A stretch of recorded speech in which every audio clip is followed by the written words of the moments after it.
사실 노포의 부활은 이들과 함께여서 가능했다 해도 과언이 아닙니다. 그런데 그중 절반 이상이 혈육 관계. 지금부터 그 얘기를 좀 나눠볼까요?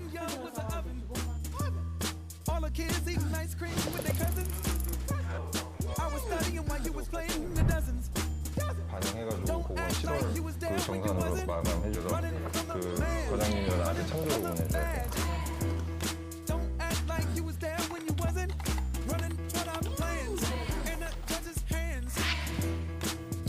다 해서.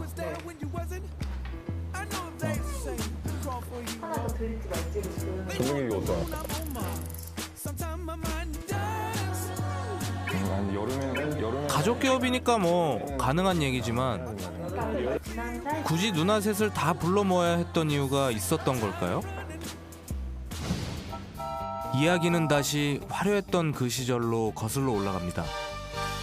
참 많은 사람들 그리고 숱한 제품들이 이 빵집에 좋았던 시절을 만들었죠. 그중 최고를 꼽으라면 이런 것들 떠오르지 않으세요?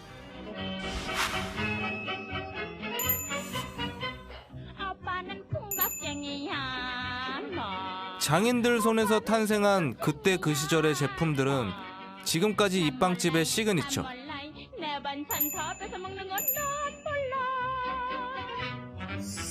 문제는 제품 종류가 많아도 너무 많았다는 거죠. 매출이 바닥을 길 때도 그 많은 메뉴를 유지하려다 보니 허리가 휠 정도였다고 합니다. 맨날 한 3개밖에 안 나오는 빵이에요.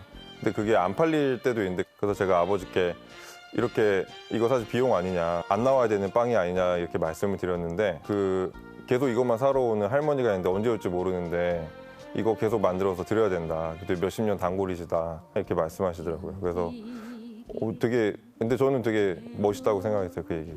그 멋있는 고집도 포기하기 싫었고요. 그다음에 식당에서 만드는 빵 맛 그리고 메뉴도 계속 유지를 하고 싶었고 무엇보다 오래 일하신 직원분들을 이제 잃고 싶지 않았습니다. 근데 이제 이거를 다 하려고 하니까 사실 그때는 혼자서 다 할 수 없다고 생각이 들었고 이제 제가 아는 게 사실 많이 없었어요. 그래서 뭔가 이 누나들한테 도움을 요청해야 되겠다 이런 생각을 했습니다. 그래서 그는 오늘을 만든 결단을 내립니다. 앞에 놓인 길은 두 갈래. 못 먹어도 고! 혼자 다 먹겠어! 라는 한 가지 길과 누나를 그것도 셋씩이나 다 부른다! 라는 또 다른 길이 있습니다. 여러분이라면 어떻게 하시겠어요? 근데 그런 거 사실 걱정할 때가 아니었고 그냥 저는 이거에 대해서 그냥 뭔가 가족이 도와야 된다고 생각을 했어요. 일단 가장 잘 아는 사람들이 해야지 누나들한테 내가 그냥 평생 책임진다. 그냥 적어도 우리 나이 먹고 할 때까지는 돈 내가 벌게 해줄 테니까 좀 도와달라 이런 얘기는 진짜 많이 했어요. 우리 같이 이제 아버지 했던 거, 할아버지 하셨던 거를 좀 우리가 가족이니까 우리가 더 잘할 수 있지 않겠느냐. 좀 도와달라 이런 얘기는 진짜 많이 했어요.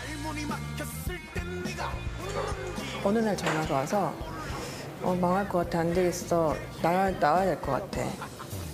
당장 내일부터 나와 해서 제가 애가 좀 많아요. 셋째가 7개월 차에 이제 모유수유 중이었는데 그것도 다 그냥 그래서 웬만하면은 뭐 찡얼대거나 힘들단 말을 하는 사람이 아니거든요. 그거는 저도 알고 있는데 저한테 전화를 와서 당장 나와야 될 것 같아, 내일부터라도 나와라고 말하는 거는 진짜 필요하니까 하는 거잖아요. 저 시어머니가 홀어머니시거든요. 어머니한테 전화해서 저희랑 같이 살아요. 와서 애들 좀 봐주세요 하고 바로 들어오시고 저는 다음날 나왔어요. 지금까지 어머니랑 같이 살고 있어요. 그랬군요. 자, 그렇게 누나 둘 섭외는 마쳤는데 문제는 미국에서 유학 중인 둘째 누나였습니다. 지금도 그 초이스는 굉장히 나쁜 초이스였다고 생각합니다. 네. 저는 친구랑도 같이 일을 하면 안 된다고 생각을 하고 하물며 가족이면은 아이고야 싶은 생각은 사실 있었죠. 더 이상 방법이 없겠다. 그거밖에 없었어요. 남동생이 저한테 절박하게 뭔가 부탁을 하면서 이야기를 하는 상황의 사람이 아니었고 이게 내가 좋고 싫고의 문제가 아니구나. 이 집안에 태어나서 저희 혜택을 받고 살았잖아요. 그러면은 저는 어느 정도는 좀 자기 희생해야 된다고 생각해요.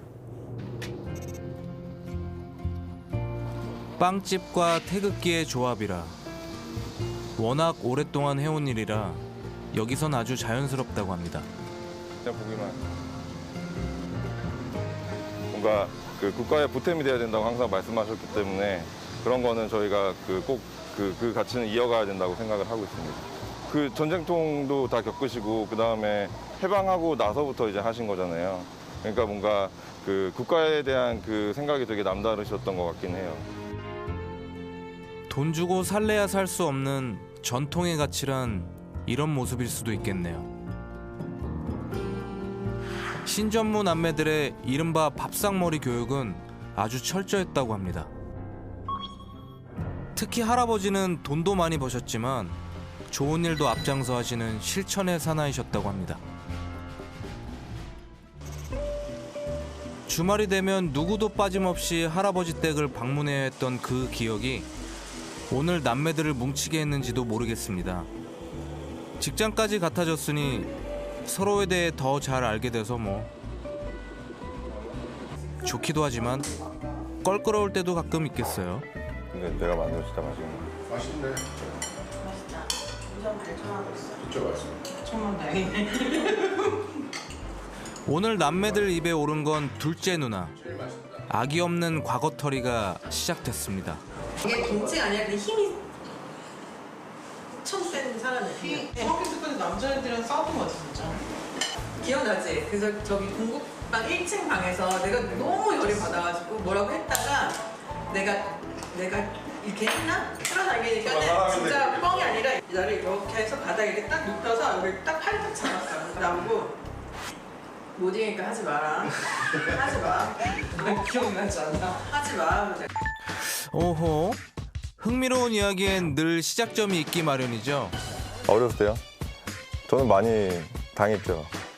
저 어렸을 때 되게 작고 귀여웠기 때문에 뭐 제가 워낙에 좀 왈가닥이었어가지고 그 작은 누님이 제일 셌어요. 지금도 아마 제일 셀 수도 있어요.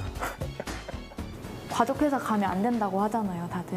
그래서 걱정을 많이 했었는데 부장님 같은 경우는 외국에서 오셔서 그런지 목소리가 되게 크세요. 되게 크시고 그래서 전무님이랑 성격이 좀 비슷한 면이 있으세요. 부장님 성격이 절대 불의를 그냥 절대 못 참아요. 직원들이 힘들어할 때는 또 보듬어주고 이런 뭐 그런 정이 엄청 많거든요. 근데 무섭죠, 하나는. 인사부장님도 한 성깔 하시기 때문에 왜냐면 이게 두 분이서 부딪히시면 정말 큰 스파크가 정말 크게 싸우세요. 남매의 난이 정말 벌어졌나요? 그때 시간 약속에 대해서 엄청 내가 엄청 얘기했어. 너 기억 안 나지? 초반에?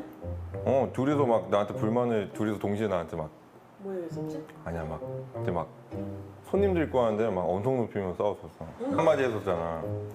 반말하지 마라고. 내가 상사야. 내가 상사야. 그래서 이제는 밑에서 또 존댓말 집에서도 좋겠다. 엄청 싸웠어요. 싸우고 우리도 상하고 초반에는 같이 이렇게 막 저도 막 소리 지르고 싸우고 했는데 같이 술을 안 먹습니다. 네, 그게 현명한 선택일 것 같아서 특히 전무님하고 저랑 이제 잘못하면 피바람을 불 수 있는 네. 다들 이제 성격이 쉽지 않아서 이게 막 얘기하면은 거의 막 끝까지만 얘기할 막 이렇게 얘기할 때도 종종 있어서 저희 이제 한번 사무실에서 이제 붙으면은 되게 장난 아니에요. 그래서 약간 되게 쌀벌합니다. 살벌하다는 남매 간 전투. 그 실상을 확인한 곳은 매장 한쪽 출입 보안 단말기 앞입니다. 저희는 2번 찍어야 돼요. 이게 무슨 얘기예요? 지각하는 사람 생길까봐 2번씩 크로스 체크하세요. 출첵! Check it out. 감이 오네요. 이제 직원들은 한 번만 출퇴근 그 기록 카드를 찍는데 가족들은 이제 그것도 찍고 사무실에 가서 또 찍고 이렇게 2번을 이제 찍어요. 출퇴근할 때 꼭 이렇게 2번씩 찍습니다. 그 출근할 때 사무실 전체에 들려요. 찌직 소리가. 그래서 그냥 일하고 있으면 누가 왔는지 이제 몇 시에 하는지가 들리니까 가족이라면 누구나 위아래 구분 없이 에브리바디 찌직. 미국에서 온 사람인데 그 사람을 왜 얘기해도 잘 안 돼. 이런 얘기 다 방송에 나가요? 네, 나가요. 다들 아침형 인간이더라고요. 저만 결혼 안 해서 저만 굉장히 프리하게 살아서 그런지 모르겠는데 저는 밤에 뭐 10시고 11시고 12시고 어쩔 때는 제가 밤새고 그냥 여기에 있는 경우도 있어요. 그런데 이제 아침에 무조건 좀 나와달라? 아침에 9시까지 나와주세요. 9시까지 못 나와. 약간 이런 갈등들이 계속 있었던 것 같아요. 그래서 W와 함께하는 특별한 밤 Everybody 모두 출석 체크. 그래요. 승패는 가려야죠. Let's get it. 놀 때 잘 못 노는 사람도 캐는 사람 You know 오늘은 신나게 놉시다 출첵. Check it out. 보통 전무님이 이기시죠. 목소리가 더 크시고. 네. 있어요? 네, 있어요. 무엇 하는 거 보면 확실히 카리스마가 좀 있어요. 저격해서 얘기하죠. 누나들을 상대로.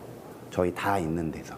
수자님 애 본다고 늦게 나올 거면은 오전에 이거 그냥 월급만 줄 테니까 나오지 마. 부장님한테도 똑같이 얘기해요. 늦게 나올 거면은 그냥 부잣집 딸내미로 살고 월급만 받아가. 회사에 나오지 말고 엄청 강하게 해요. 그러면 이제 할 말이 없죠, 사실은. 어찌 됐건 전무님이 계속해 나가야 되는 상황이에요. 그러면은 전무님이 맞는 거가 돼야 되는 게 맞아요. 그러면은 따라가야죠.